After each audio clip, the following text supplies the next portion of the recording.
I'd like to talk about the importance of breathing through your nose. In fact, this isn't something that I even realized was an issue in the world, that people breathe through their mouths, until I read a beautiful book by James Nestor called Breathe and started to notice even the people around me were constantly mouth breathing, and they all had blocked noses. Breathing through the nose is a really important part of pranayama, especially the inhale.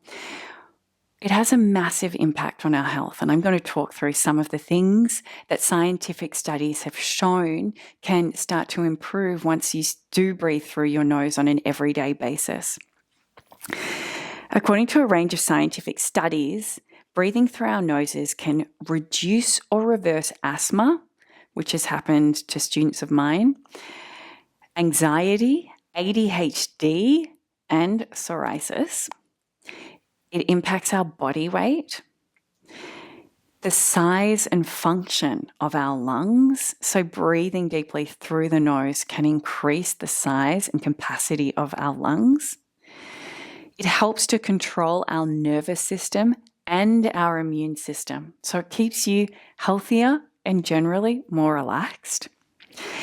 It affects the way our mouths are shaped and how our teeth grow. So breathing through the mouth can create crooked teeth. It prevents common respiratory problems, coughs, colds, the things that I see the people who mouth breathe constantly getting. This doesn't happen as much when you nose breathe.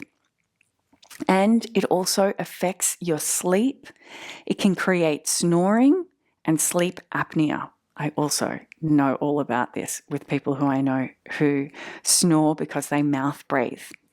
So, as a practice of working with pranayama, what you'll notice is almost all pranayama techniques encourage an inhale through the nose, and a lot of the Maha Pranayama are an inhale and an exhale through the nose.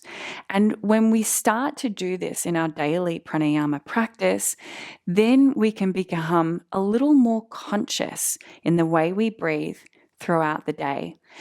So if you're somebody who notices you mouth breathe, I encourage you to consciously breathe through the nose whenever you can. For those who mouth breathe and notice that their nose is always blocked, there are a few things. Not using the nose will mean that the nose naturally becomes blocked because it isn't in use. So trying to consciously breathe through the nose will help that. A second thing is a yogic technique for people who have chronic blocked noses, and this is neti pot, using a kind of special shaped pot with warm salty water that you pour into the nostrils that drains through. It's something that I did even this morning to prepare for these pranayama practices. And if you have chronic blocked noses, try using the neti pot every day for a week, and then for the next week do it every second day, and then every third day, and eventually once a week, once a month, until you are starting to breathe consciously through your nose. I hope that you can become conscious in the way you breathe, focus on a nose breath, and bring more health and vitality into your life.